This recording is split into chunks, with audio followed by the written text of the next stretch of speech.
House Bill number 10800, an act appropriating funds for the operation of the government of the Republic of the Philippines from January 1 to December 31, 2025.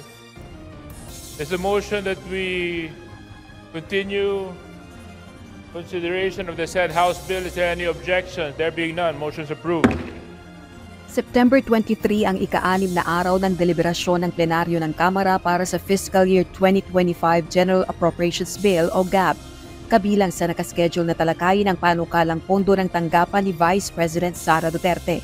Gayunman sa sulat ng pangalawang Pangulo kay Representative Sia Alonto Adyong, ang sponsor ng proposed budget ng Office of the Vice President o OVP, iginiit ng tanggapan ng Vice Presidente na ipinauubaya na nito ang plenary deliberation ng panukalang pondo nito sa House of Representatives.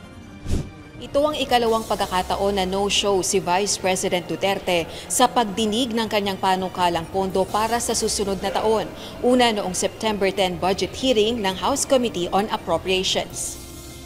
Ang hindi pagsipot sa House panel hearing ang naging dahilan kung kaya't inaprubahan ng komite ang rekomendasyong tapyasan ng higit kalahati ang panukalang budget ng OVP at i-realign sa mga programa ng Department of Social Welfare and Development at Department of Health. Ang rekomendasyong ito dadaan sa plenary deliberations. As of 4:30 p.m., hindi pa rin sumasalang sa plenaryo ng Kamara ang OVP budget proposal. Nagtatanong pa rin kami, nasaan po ang ating Vice President? Kasi kanina naka-schedule po kami sa 10 o'clock at walang magandang explanation.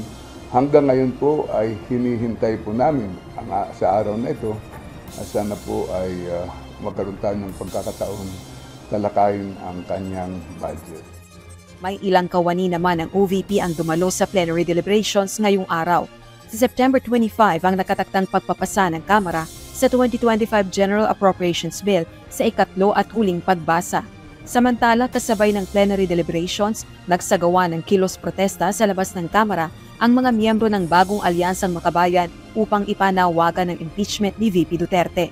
Dahil ito sa umano'y betrayal of public trust at pagtangging sumagot ng mga tanong kaugnay ng paggamit nito ng confidential funds. Sara Duterte! Tanggalin sa pwesto! Sara Duterte! Tanggalin sa pwesto! Rosa Licoz, UNTV News and Rescue. Diyos ang aming sandigan, serbisyo publiko ang aming pinahahalagahan.